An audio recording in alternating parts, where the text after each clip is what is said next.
Hello. It's been a really long time since I sat down to film my last episode of my knitting podcast. So I didn't think I had that much to share, but it turns out I've got four finished objects and two whips. And yeah, so I've got a bit to show you today. I'll go into the first thing straight away.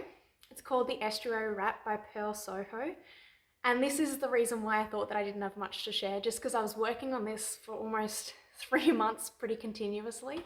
It's this gorgeous, very long scarf, and I still have a few ends to weave in, but we're going to call it finished.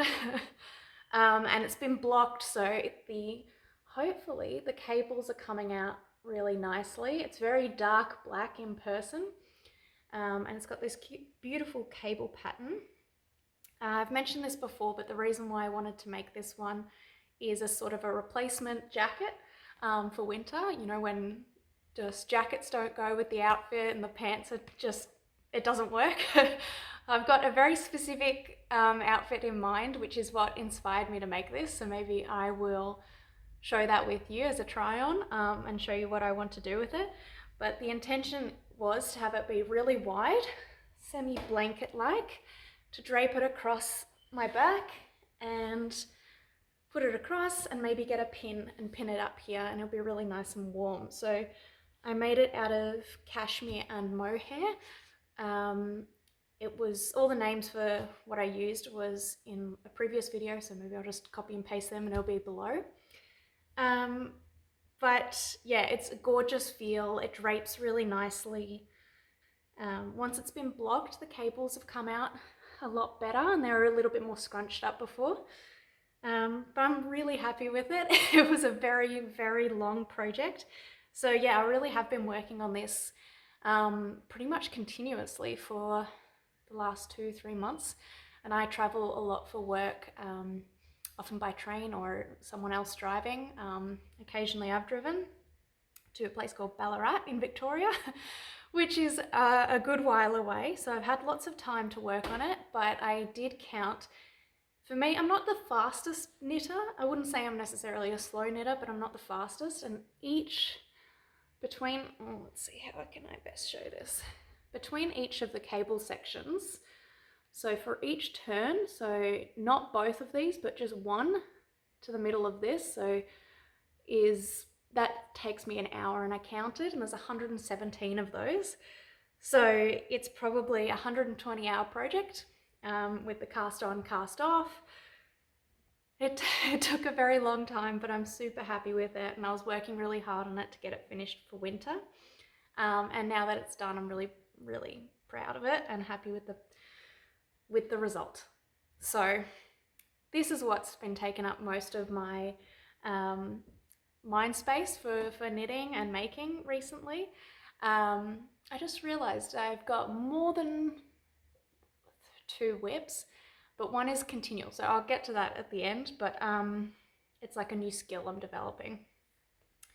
But super happy with this. It's super soft, it's going to be really warm, and I think it was very much worth it. I would really recommend this pattern. It's a free pattern, and you can sort of make it as wide, as long as you like.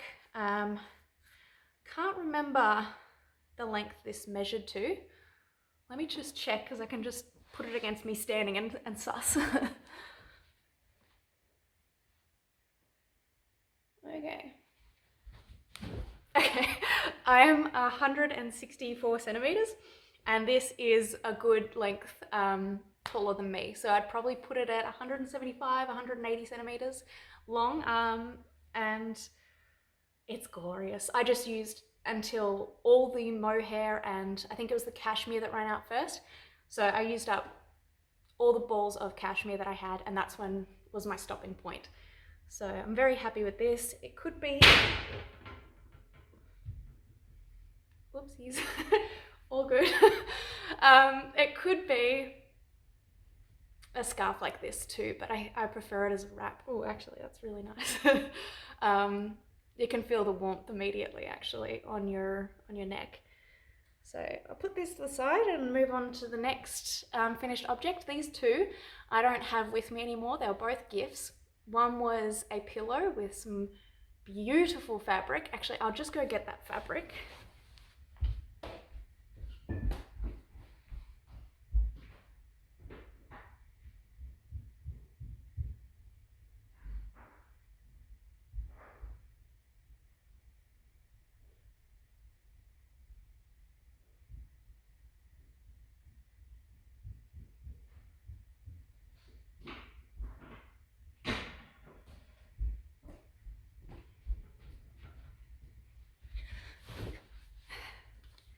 Okay, so the fabric that I used was this super special fabric that I got in Venice.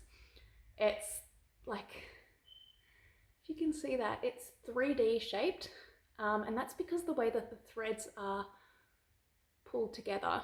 Don't know if I move it like that, you might be able to see.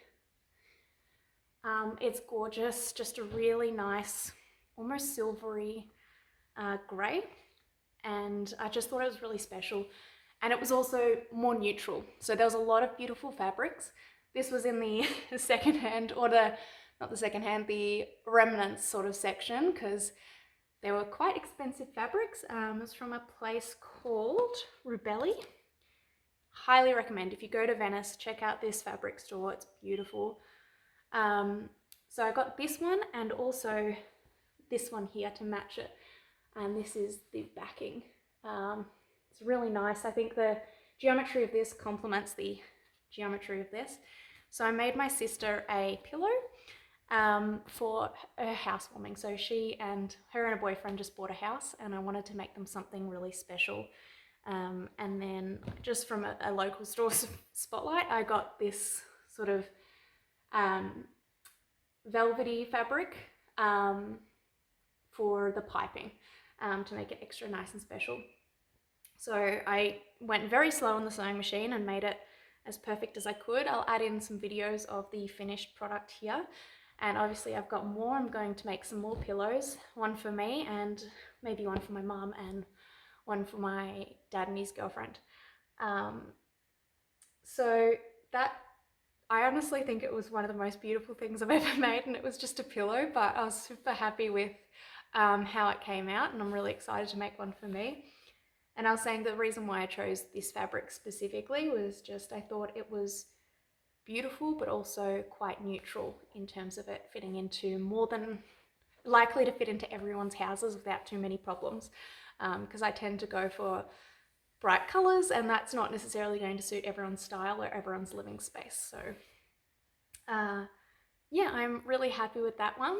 The third finished object and the second gift I made was for a little baby, about 2 months old. My friend had a baby girl, and she had a to life celebration, little party, and so I made her a little ankylosaurus stuffed crochet amigurumi. I don't know how that's said, but that's the word for like little stuffed animals or things in crochet. And yeah, it's turned out super cute. I made a silly little video about it for Insta. I'll put the reel up here. But it was super fun to make, and it was inspired by, we watched this, like, it was between every kids show, or not every kids show, on the kids channel, between shows that we all watched in Australia. This stupid soap opera song and show was on. It was quite disturbing, and everyone found it quite disturbing, but I looked into it because I just had it on my mind that this is the perfect way to show off this crochet animal by putting it all together with this song. And I looked it up just out of curiosity, found it on YouTube. I'll have it linked below just because it's a really weird one to watch, and all the comments were hilarious. It was just it was banned elsewhere, like Europe didn't want it, but Australians were like, yes, we'll take it and put it on and scar every child. And there was lots of like comments about, I thought this was all a dream, or, oh, this tormented my dreams as a kid. But yeah, anyway, that inspired the little video that I made. But I'm really happy with how it turned out. It looks very cute. And I don't know if I was thinking too much into it, but I loved dinosaurs as a child, so I wanted to make something dinosaur related, and I still love dinosaurs. So yeah, so I made her this little ankylosaurus. But also I thought it's quite, this is where it's like maybe I was overthinking, but it's quite detailed, has different colors, different textures. So I thought it might be good to stimulate a child's brain as well. So that's one of the reasons why I made it. Yeah, so that's my fourth finished object. I can't remember now. Third finished object. My fourth, I actually just completed last night. Again, I'm terrible. I've got to weave in some ends, but I just had this pretty much done. I just had to Kitchener stitch it together for a while. Just a hair tie. I made the exact same hair tie for a friend of mine, and had again still left over. I've still got more of this left over, and this I made a dinosaur beanie for another little girl friend of mine. She was 5, and I made her this dinosaur beanie. I've shown it before. Anyway, this seems to be the sock yarn that never ends. So maybe I'll make another hair tie, I don't know what yet, or maybe I'll just use it as part of a sock set, another sock set as the contrast color. There's probably another, I don't know, 13 to 15 grams here, so still plenty. Yeah, so this is the third hair tie that I've made this year. Super easy, quick, fun, you don't have to think about it, and it looks really nice. So yeah, that's the fourth finished object I have. I'll now go into my whips. I have, at the moment, this sock that I've been working on. I might have made the leg a little bit too long, because I'm wondering, it looks really tiny and thin, but it's got this ribbing pattern. I think, what's it called? My Mix It Up socks. And I'll put the pattern link in the description box. But basically you just mix up different color and different width of the stripes to make it all fun. But I'm worried that this isn't going to fit my calves. I've got quite muscular calves, and so I don't think this will actually fit all the way up this length. So either I'm probably just going to have to rip it back to here and finish off the ribbing to make it a shorter sock. I'll see how it goes. If it fits, it fits. If it doesn't, I'll change it. Otherwise, the other option is, you can see all my unwoven in ends, I can just fold over, and that looks kind of cool as well. So a couple of options there. This is just the first sock, and then I'll have another one to do, and it's a regular slip heel construction, which I quite like. They're quite durable, so I haven't made another heel construction yet, but if I'm going to wear it in my work boots, I've got some steel cap boots, like I like the idea of a durable heel. Yeah, so that's my first whip. I've been working on for a little bit, just here and there, but this one took priority.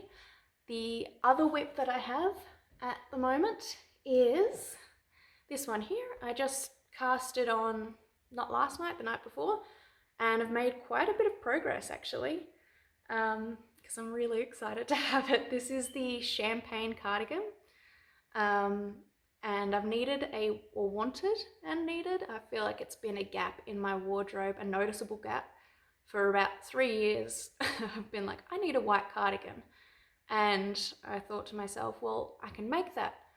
So I've told myself that for 3 years and still haven't made it, and I'm finally making my white cardigan.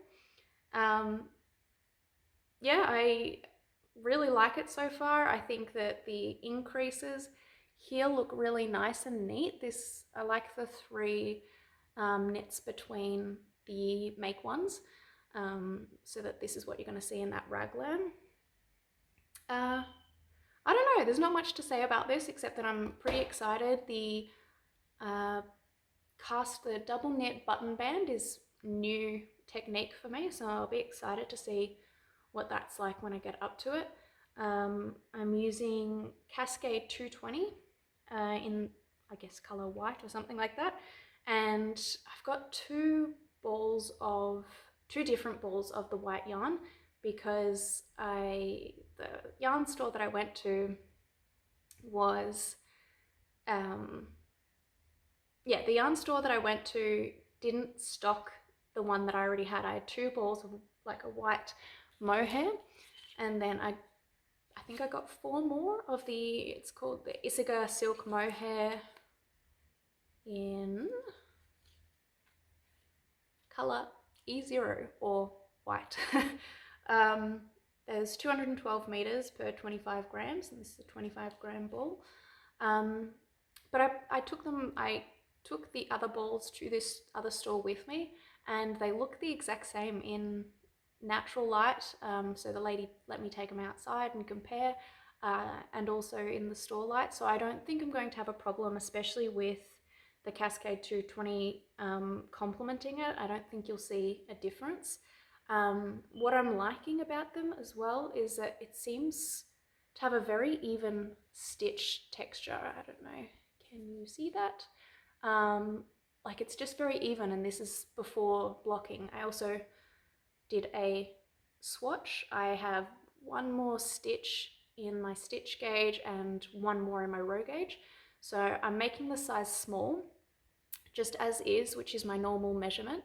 But I'm wanting it to be slightly like, I don't want it to be quite as oversized as intended, just slightly smaller than that. So I think making my usual size without any adjustment to the needles or anything like that. I'm just using the 4.5mm recommended by the pattern.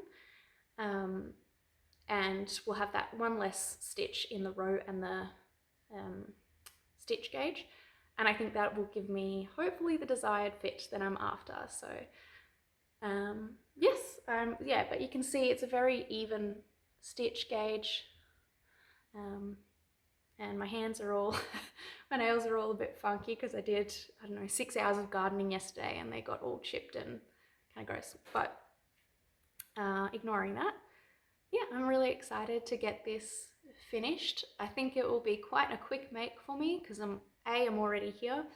B, I've got a lot more Ballarat trips in the coming weeks ahead for me, and I do really want it finished. So this is something I'm going to be working on pretty hard. As soon as I'm close to done, I think my 4.5mm are needed also for the blouse number 1, which I was starting, but I ripped back because I think I want to make the size medium. I was making the size small, which is my measurements, but I think I'd like it less fitted than in the end, than what the pattern suggests. So I've actually taken that all apart and I'll start again, which is all right. In the meantime, I've got this on the 4.5mm, and there's one other jumper that I'd really like to get finished this winter called the Helia. I've mentioned it before in my planned videos, or planned knit makes video, and as soon as this is maybe even halfway, I'm going to order the rest of the yarn that I need for that, which is basically just the yarn to match my colourful yarn, so which is a kind of lace weight. So I'll get a base kind of like the Cascade 220 and start on that one as well. So those are the 2 main plans. The other thing that I have is, let me think, I'll just go grab.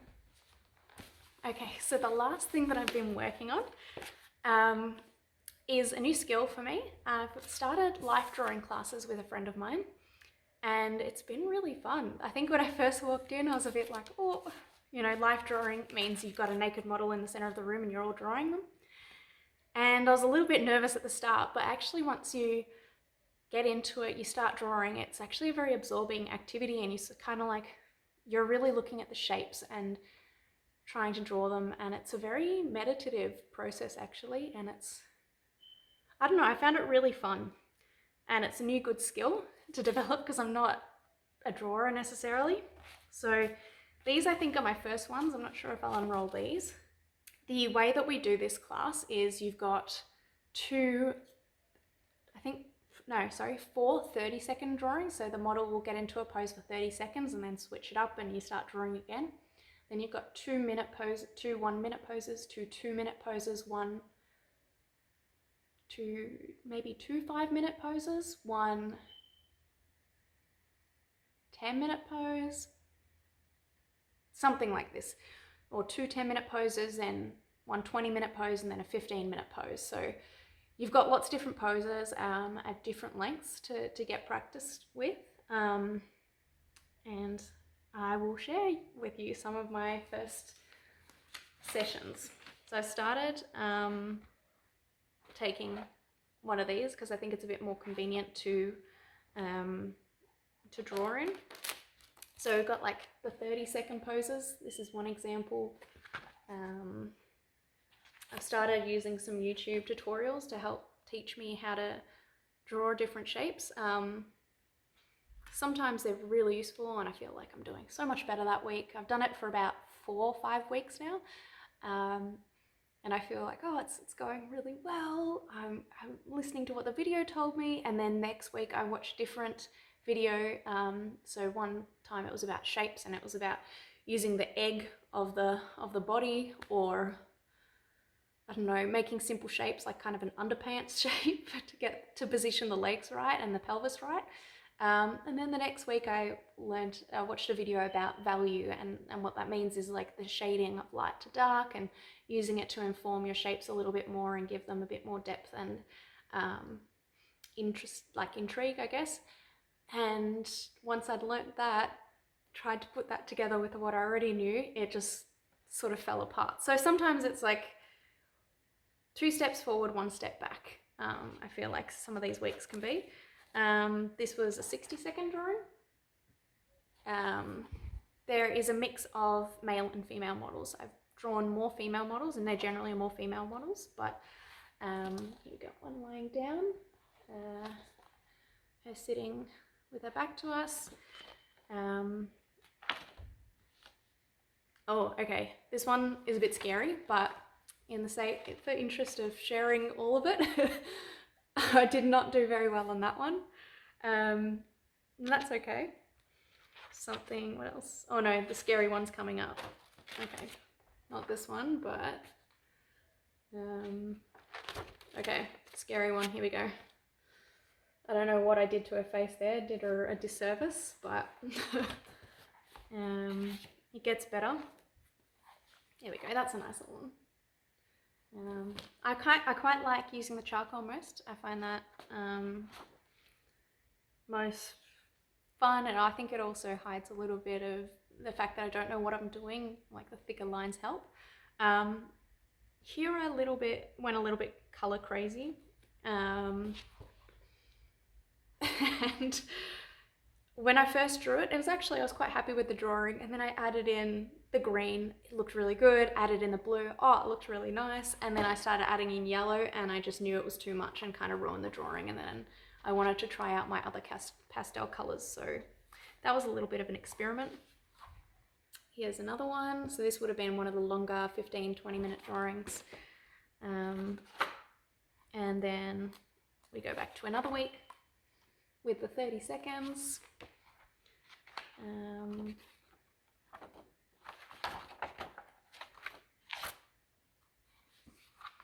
That's probably like a minute.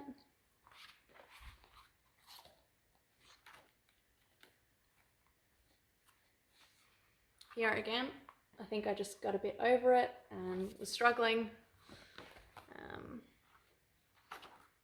There's a few that are very unfinished in this week, apparently. I got another one. Anyway, I'd highly recommend life drawing. It's really meditative, interesting, and it's just a new skill, so been really happy about going to these lessons. I've got a couple of friends that go now. Anyway, that's my new skill. Probably talked on that for a little while longer than you probably wanted me to, but I like building up different skills. I think that's part of the fun of different craft projects. Keeps me interested. And yeah, so it's something I always look to improve on, is different skills, whether it's craft related or something I've been working on is the drums, but I haven't drummed in a little while. I've got to go back to the studio, find some time to do that. Also, some soccer with a friend. I've been playing some soccer. Yeah, I like acquiring new skills, and it's something that I'm constantly doing. And this is the new one for the moment. And badminton as well. That's a new fun one. Anyway, this is what I have to show for you this week. Hopefully my next one won't be so long in between the different podcasts. I still do have a plan to do a video about my sewing plans. So hopefully I will be able to share that soon. Yeah, in the meantime, keep crafting.